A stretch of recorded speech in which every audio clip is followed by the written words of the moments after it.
दोस्तों, स्वागत है आप सभी का हमारे YouTube चैनल एग्जाम फैक्ट्स पर। इस वीडियो में हम लोग भूगोल के एक बहुत ही महत्वपूर्ण टॉपिक पृथ्वी की आंतरिक संरचना के विषय में अध्ययन करेंगे। तो चलिए शुरू किया जाए। पहला प्रश्न है, पृथ्वी की आंतरिक संरचना के संबंध में सर्वाधिक महत्वपूर्ण जानकारी का स्रोत क्या है? अप्राकृतिक साधन, भूकंप विज्ञान, ज्वालामुखी क्रिया या फिर प्लेट विवर्तनिकी।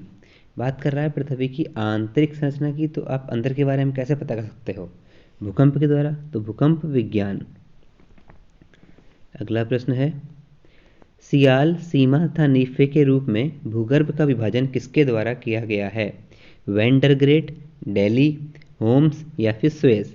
तो सियाल, सीमा और नीफे, जो ये तीन परतें हैं, इनके बारे में किसने बताया है? स्वेज ने। अगला प्रश्न है, पृथ्वी के धरातल से केंद्र की ओर निम्नलिखित का सही क्रम क्या होगा?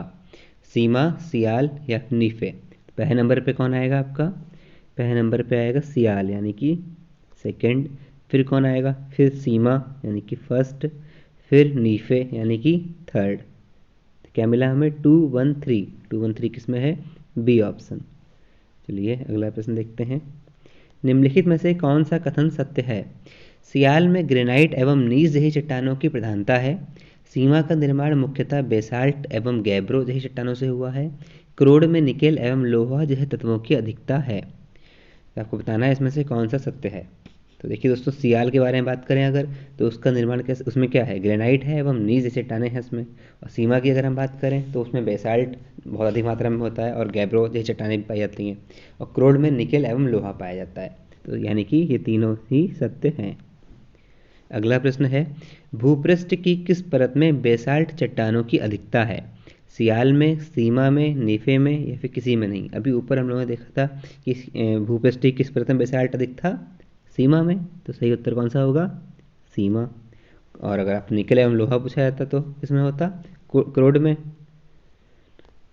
अगला प्रश्न है, पृथ्वी के किस भाग में निकेल और लोहा की प्रधानता है? सियाल, सीमा, नीफे या इनमें से किसी में भी नहीं? तो निकेल और लोहा किसमें पाया जाएगा आपका? नीफे में। अगला प्रश्न है, पृथ्वी की सबसे ऊपरी परत के लिए सर्वप्रथम सियाल शब्द का प्रयोग किसने किया था? होम्स ने, स्वेज ने, जेफरीज ने या फिर डेली ने? तो सबसे ऊपरी परत के लिए सियाल शब्द का प्रयोग किसने किया था आपके? स्वेज ने। अगला प्रश्न है, पृथ्वी की 3 संकेंद्री परतों में ऊपरी से दूसरी परत का नाम क्या है? यानी फर्स्ट, ऊपर से पहली परत धरातल के ऊपर वाली, उसके नीचे वाली परत का नाम पूछ रहा है आपसे। ऑप्शन है सियाल, सीमा, नीफे या इनमें से कोई भी नहीं। दूसरी परत कौन सी है? सीमा। अगला प्रश्न देखते हैं।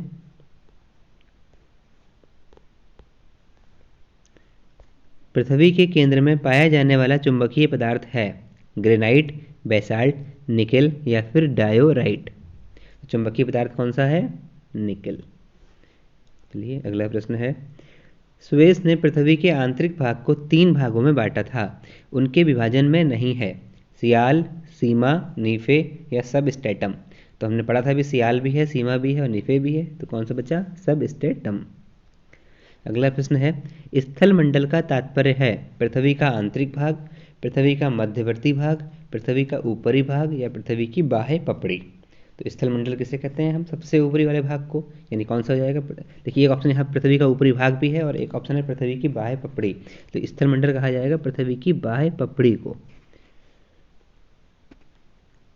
अगला प्रश्न है, स्थल मंडल की मोटाई भूकंपीय तरंगों के आधार पर कितनी मापी गई है? 105 किलोमीटर, 100 किलोमीटर, 200 किलोमीटर या फिर 80 किलोमीटर? तो स्थल मंडल की जो मोटाई है वो भूकंपीय तरंगों के आधार पर 100 किलोमीटर मापी गई है। अगला प्रश्न है, निम्नलिखित में से किस परत को बेरी स्फीयर कहा जाता है? वायुमंडल की सबसे ऊपरी परत को, पृथ्वी की सबसे ऊपरी परत को, पृथ्वी की सबसे आंतरिक परत को या फिर पृथ्वी की मध्यवर्ती परत को? तो बेरी स्फीयर किसे कहते हैं? पृथ्वी की सबसे आंतरिक परत को। अगला प्रश्न देखते हैं, धरातल से भूगर्भ की ओर जाने पर गहराई के साथ तापमान वृद्धि की दर क्या है? 1 डिग्री सेंटीग्रेड प्रति 165 मीटर, 1 डिग्री सेंटीग्रेड प्रति 165 फीट, 1 डिग्री सेंटीग्रेड प्रति 32 मीटर या फिर 1 डिग्री सेंटीग्रेड प्रति 32 फीट? तो भूगर्भ की ओर जाने पर जो गहराई के साथ तापमान की वृद्धि है वो क्या है, 32 मीटर पर 1 डिग्री सेंटीग्रेड, यानी 1 डिग्री सेंटीग्रेड प्रति 32 मीटर।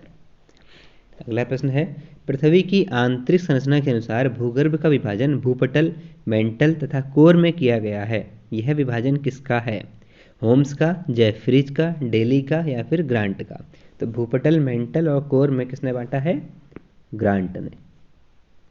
अगला प्रश्न देखते हैं, निम्नलिखित में से कौन सा कथन असत्य है। भूपटल की औसत मोटाई लगभग 33 किलोमीटर है। महाद्वीपीय भाग में भूपटल की मोटाई अधिक है जबकि महासागरीय भाग में छिछला है। महाद्वीपीय भूपटल मुख्यतः ग्रेनाइट चट्टानों से निर्मित है। महासागरीय भूपटल की तुलना में महाद्वीपीय भूपटल का घनत्व अधिक है। बताना है असत्य कौन सा है, तो आपका सही ऑप्शन है डी, कि महासागरीय भूपटल की तुलना में महाद्वीपीय भूपटल का घनत्व अधिक है। अगला प्रश्न देखते हैं, महासागरीय सतह का निर्माण किस प्रकार की चट्टानों से हुआ है, ग्रेनाइट, बेसाल्ट, परतदार या फिर गैब्रो। तो महासागरीय सतह का निर्माण किनसे हुआ है, बेसाल्ट चट्टानों से। अगला प्रश्न है, मेंटल के संबंध में निम्नलिखित में से कौन सा कथन असत्य है।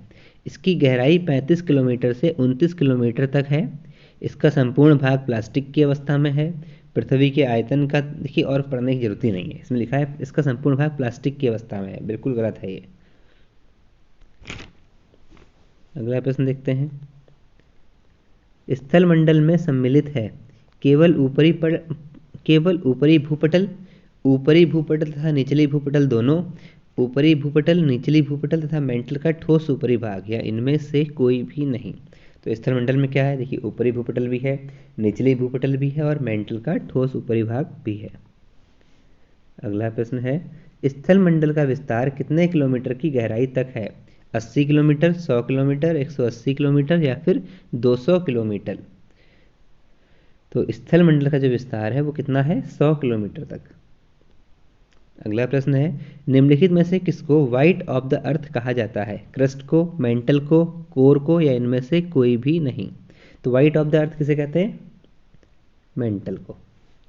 अगला प्रश्न है, मेंटल में निम्नलिखित में से किन तत्वों की प्रधानता होती है, सिलिका और मैंगनीज, सिलिका और एल्यूमिनियम, सिलिका और मैग्नीशियम या फिर सिलिका और लोहा।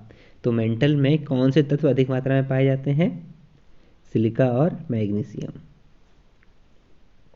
अगला प्रश्न है, पृथ्वी के कुल द्रव्यमान का लगभग कितना प्रतिशत मेंटल में पाया जाता है, 32%, 52%, 68% या फिर 83%। तो पृथ्वी के कुल द्रव्यमान का लगभग 68% मेंटल में पाया जाता है। अगला प्रश्न है, मोहो असंबद्धता स्थित है क्रस्ट तथा मेंटल के बीच, ऊपरी मेंटल तथा निचली मेंटल के बीच, मेंटल एवं कोर के बीच, आंतरिक मेंटल तथा बाह्य मेंटल के बीच।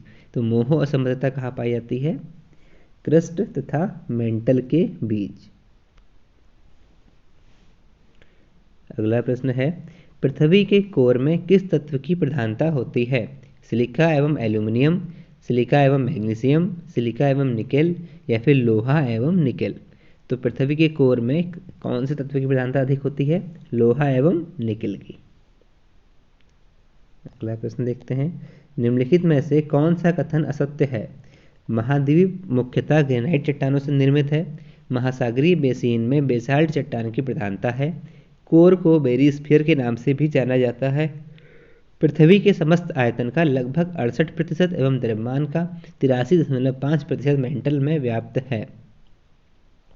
तो असत्य कौन सा है, डी ऑप्शन, पृथ्वी के समस्त आयतन का लगभग 68% एवं द्रव्यमान का 83.5% मेंटल में व्याप्त है, ये कथन असत्य है। अगला प्रश्न देखते हैं, भूगर्भ में तापमान वृद्धि का कारण है दबाव, रेडियो सक्रिय पदार्थों का विखंडन, दोनों या फिर इनमें से कोई भी नहीं। तो भूगर्भ में तापमान वृद्धि कैसे हो सकती है, या तो प्रेशर बढ़े यानी दबाव हो जाए, या फिर रेडियो सक्रिय पदार्थों का विखंडन हो, यानी कि दोनों ही आंसर सही है। अगला प्रश्न, गहराई में वृद्धि के अनुसार महाद्वीपीय भूपटल की विभिन्न परतों का सही क्रम है। पहला है परतदार ग्रेनाइट बेसाल्ट, फिर है परतदार बेसाल्ट ग्रेनाइट, फिर ग्रेनाइट परतदार या बेसाल्ट, या फिर ग्रेनाइट बेसाल्ट या परतदार। तो सही क्रम क्या होगा, पहले परतदार पाया जाएगा, फिर ग्रेनाइट, उसके बाद बेसाल्ट, यानी सही ऑप्शन है ए। अगला प्रश्न देखते हैं, भूप्रपटी पर पाए जाने वाले विभिन्न तत्वों की मात्रा का सही अवरोही क्रम है। ऑक्सीजन, सिलिकॉन, लोहा, एल्यूमिनियम, सिलिकॉन, ऑक्सीजन, एल्यूमिनियम, लोहा, लोहा, सिलिकॉन, ऑक्सीजन, एल्यूमिनियम, या फिर ऑक्सीजन, सिलिका, एल्यूमिनियम, लोहा। तो सबसे अधिक मात्रा किसकी है? ऑक्सीजन की। उसके बाद किसकी है? सिलिकॉन की। फिर किसकी है? एल्यूमिनियम की। फिर किसकी है? लोहे की। तो कौन सा ऑप्शन मिलेगा हमें? ऑक्सीजन, सिलिकॉन, एल्यूमिनियम, लोहा, यानी कि डी ऑप्शन सही है। अगला प्रश्न देखते हैं, पृथ्वी के भूप्रपटी में कौन सा तत्व प्रचुर मात्रा में पाया जाता है? कैल्शियम, एल्यूमिनियम, लोहा, या फिर पोटेशियम। तो पृथ्वी की भूप्रपटी में सबसे अधिक मात्रा में कौन सा पाया जाता है? एल्यूमिनियम, यानी कि सही ऑप्शन है बी। अगला प्रश्न है, धरातल से मोहो असंबद्धता की गहराई लगभग कितनी है? 30 किलोमीटर, 100 किलोमीटर, 200 किलोमीटर, या फिर 700 किलोमीटर। तो धरातल से मोहो असंबद्धता की गहराई कितनी है? लगभग 30 किलोमीटर। चलिए अगला प्रश्न देखते हैं, पृथ्वी ग्रह की संरचना में प्रवार यानी कि मेंटल के नीचे क्रोड निम्नलिखित में से किस एक से बना है? एल्यूमिनियम, क्रोमियम, लोहा, या फिर सिलिकॉन। तो ये मेंटल किससे बना है? लोह से, यानी कि सही ऑप्शन हो जाएगा आपका सी। अगला प्रश्न है, वलन क्रिया जिसका किसका परिणाम है? महादेशजनक बल, भूविक्षेपीय बल, पर्वत निर्माणकारी बल, या फिर बहिर्जात बल। तो वलन क्रिया किसका परिणाम है? पर्वत निर्माणकारी बल का। अगला प्रश्न है, मिश्रित धातुओं और सिलिकेटों से बनी धरती की परत कहलाती है? सियाल, सीमा है ये, प्रवार, या फिर नीफे। तो मिश्रित धातुओं और सिलिकेटों से बनी धरती की परत क्या कहलाती है? सियाल।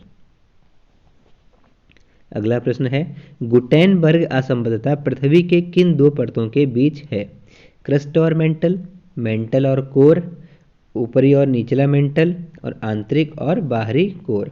तो गुटेनबर्ग असंबद्धता पृथ्वी किन दो परतों के बीच में पाई जाती है? मेंटल और कोर के बीच। अभी थोड़ी देर पहले हम लोगों ने एक और प्रश्न पढ़ा था इस टाइप का, क्या था? मोहो असंबद्धता के बारे में। वो किसके बीच पाई जाती थी?